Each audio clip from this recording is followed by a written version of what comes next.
Պարոն Թաթոյան, թերևս այս անգամ ձեզնից սկսենք, պարոն Կարապետյանին առիթ ունեցել ենք լսել նախօրեին։ Պարոն Թաթոյան, այստեղ նախ դատարանից սպասելիքների մասին, թեև մի քիչ միամիտ է հնչում այս հարցը Նոր Հայաստանի օրինաչափությունների համատեքստում ամեն դեպքում։ Իհարկե մեղմ ասած միամիտ է հնչում։ Ես ուզում ասել, որ Սամվել Կարապետյանն իրականում ոչ միայն քաղբանդարկյալ է, այլ պատանդ է ուղղակի, որովհետև քաղաքական իշխանությունները ակնհայտ է, որ նրան ազատությունից կամ քաղաքական իշխանությունների հրահանգով հարուցված քրեական հետապնդումը ակնհայտորեն ազատությունից զրկելը նպատակ ունի հետ պահել նրան իր գործունեությունից եւ սա կարծում եմ վաղուց ծրագրված քայլ էր եւ ուղղորդված քաղաքական հստակ հայտարարություններով, քաղաքական հրահանգներով եւ ազատություն զրկելը ամբողջությամբ տեղավորվում է դրա մեջ։ Ես դրա համար եմ ասում, որ իմ կարծիքով Սամվել Կարապետյանը պատանդի կարգավիճակում է։ Պարոն Թաթոյան, տեսեք,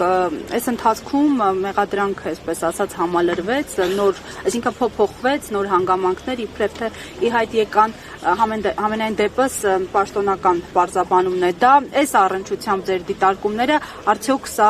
կապ ունի նաև Կարապետյանի առաջնորդությամբ, գաղափարական առաջնորդությամբ թափ առած այսպես շարժման հետ։ Գիտեք, այստեղ իրավաբանություն չկա, ես չեմ տեսնում այստեղ իրավաբանություն, այստեղ պարզապես քաղաքական հրահանգների իրավական ձևակերպում է արված եւ արդեն այս պարագայում անիմաստ է, գիտեք, հասկանալ այս հոդվածն է, այն հոդվածն է, ակնհայտ է, որ խոսքը քաղաքական հետապնդման մասին է, ինչ հոդված է ուզունադրվի, քաղաքական հրահանգն է հիմքում։ Հիմա այս արդեն մեծ հաշվով նշանակություն չունի եւ ես այո դա կապում եմ Սամվել Կարապետյանի գործունեության հետ, եկեղեցուն պաշտպանելու նրա գործունեությանը եւ ես նրա արարքում քրեական հետապնդման մասնագետ լինելով քրեական հետապնդման որևէ նշույլ այստեղ չեմ տեսնում։ Պարոն Թաթոյան, եկեղեցու մասին խոսեցիք, ես հենց այդ հարցին անդրադառնամ նաեւ այսօրվա իրողությունների համատեքստում առավոտ շուտ այսպես լույսը բացվեց եկեղեցականների 6 եկեղեցականների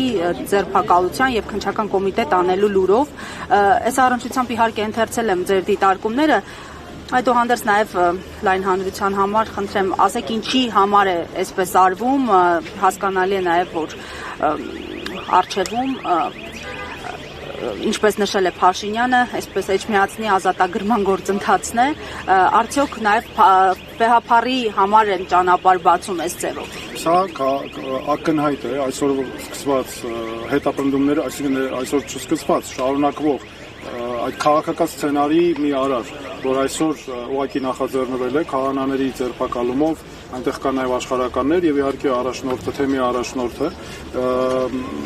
ակնհայտ է վարչապետի կարգավիճակն ունեցող Փաշինյանը իր վրա է վերցրել միաժամանակ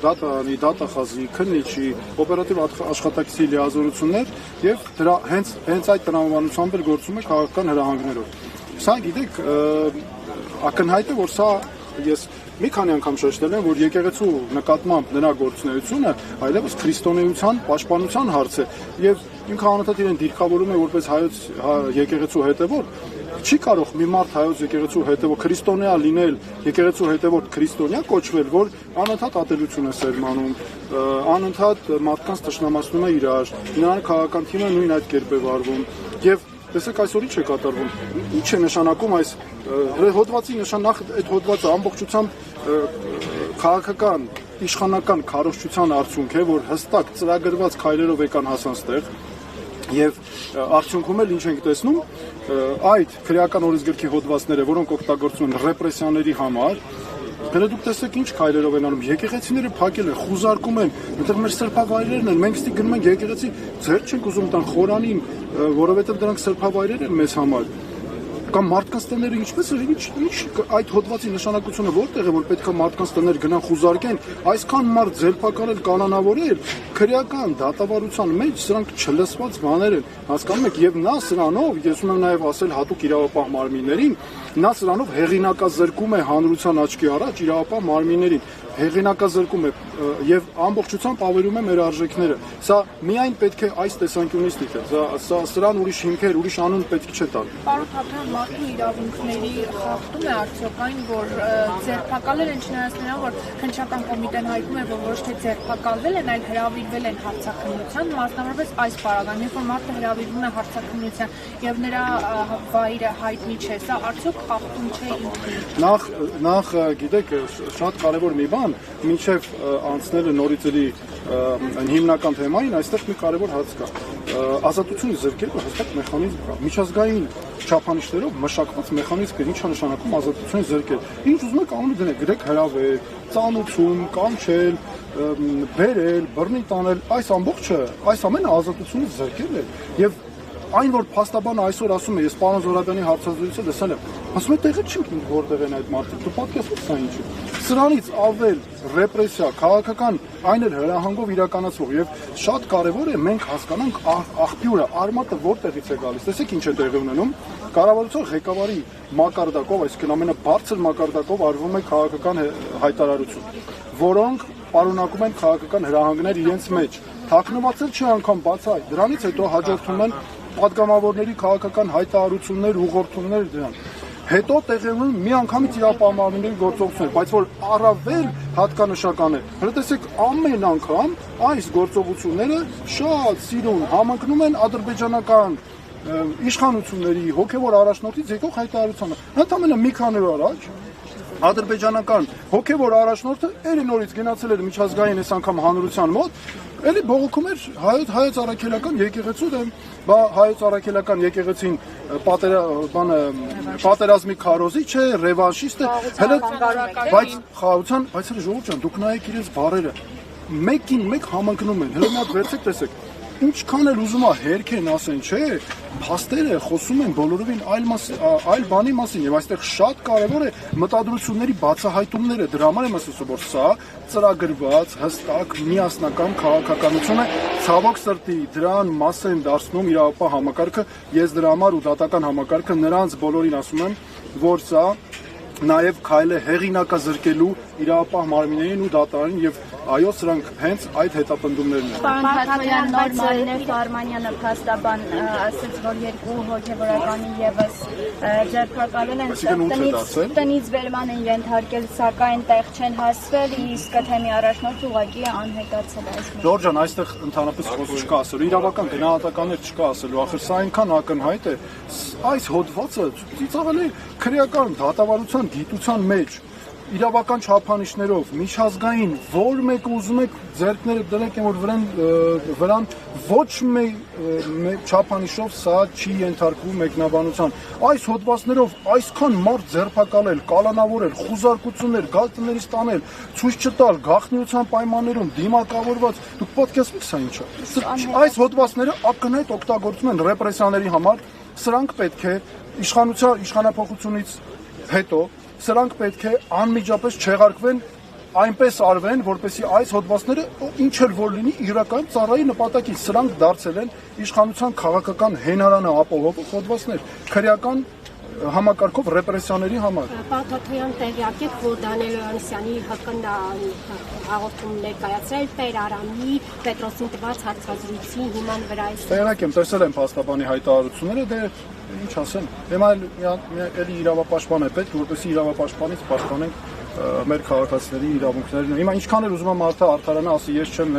նպատակ չեմ ունեցել։ Փաստ է, որ ակնհայտ է, որ փոխանցում է կարծեք թե եղել, այս հետապնդում կարծեք թե ոնց, հենց այդպես էլ կա։ Եվ ավելին ասեմ ձեզ, հələ տեսեք ինչ, այսպես խելացի շակերտներում ասած քայլ է իրենց տեսանկյունից, ոչ թե իրենք են անձամբ նախաձեռնել պետությունը, այլ քաղաքացիական հասարակության, այսպես անկախ այո, հնկը է դիմել, ինչ է եղել, բա հկներ դիմել է, բա ոնց չանենք, բա պետքա քրեական հետապնդում, բա անօրինականությունը ոնց թողենք մնա։ Հələ դու տեսեք, ինչ հստակ կապվում է, սա այս շղթան շատ պետք է հստակ հասկանալ։ Եվ ես կարծում եմ առաջնահերթ նշանակությունն է այստեղ ինքնուրույն քաղաքացիական հասարակության ձևավորումը, որ թույլ չտանք նման բաներ։ Եվ մեկ հարցադրում ես ունեմ, Հայաստանի վարկանիշի տեսանկյունից, որպես նաև իրավապաշտպան, մարդու իրավունքների նախկին պաշտպան, ինչպես է գնահատում է սիրողությունները։ Սա այս ամենը Հայաստանի միջազգային վարկանիշին, սա ասում եմ որպես Հայաստանի քաղաքացի, որպես ցանկացած դերակատարումով որ վերցնե, սա պարզ մարդկային հստակ բնորոշում է։ Սա Հայաստանի կամ իրավիճակ է, Հայաստանի միջազգային իմիջը լրջորեն վնասող հարց է սա։ Հələ դուք տեսեք նաև ինչ է կատարվում, հիշում եք այս ռեպրեսիաների ֆոնին բառապաշարը բա օգտագործող, ամբողջ միջազգային մամուլը ծաղրում է մեր բարձրաստիճան պաշտոնյաները, սկսած կառավարության ղեկավարից սկսած բառապաշար է օգտագործում։ Այո, միջազգային իմիջը ժողովրդավարության համակարգը սա վնասում է։ Այս ռեպրեսիաները օրինակ են, թե ինչի է բերում անձնիշխանությունն ու կուսակցապետությունը, եւ սա ժողովրդավարական Հայաստանի իմիջին ուղիղ հարված է, շատ ուժեղ հարված է։ Դրա համար պետք է վերացնել այս անձնիշխանությունը, որ մեր մոտ լինեն ինստիտուտներ, որ ով էլ ինչ ուզում անի, չլինեն սենց ռեպրեսիաներ, կախված է մարդու կամքից։ Այսօր արթնանում է քրիստոնյա, վաղը արթնանում է ուրիշ տրամադրությունով, որ դրանով չի կարող երկրի ղեկավարի գործողությունները պայմանավորված լինեն։ Դուք քաղաքական հայտ եք ներկայացրել, չեք վախենում ռեպրեսիաներից։ Այստեղ քաղաքական հայտի հարցեր ես չեմ, ես եկել եմ աջակցելու Սամվել Կարապետյանին։ Ես չէ, դուք ռեպրեսիաները գիտեք ինչ կա, եթե մենք չհելնենք չպայքարենք այս ամեն ինչի դեմ բոլորով միասին, որպեսզի ձերբազատվենք այս ապօրինություններից, հետո դրանից հետո ինչ է, ակնհայտ է, որ այստեղ նման կատեգորիաներով խոսելը անիմաստ է։ Հիմա ես նաև ասում եմ, որ մենք եկել ենք այստեղ աջակցելու, ես եկել եմ աջակցելու Սամվել Կարապետյանին, որպես հանրահռչակ հայ, ով բարեգործություններ է արել, բարերար է մեծ եւ գտնվում է հիմա ապօրինի կալանքի տակ եւ ինչպես ես ասացի, իմ համար նրա այստեղ իրավաբանություն չկա ընդհանրապես եւ այստեղ խոսքը գնում է արդեն պատանդարության մասին։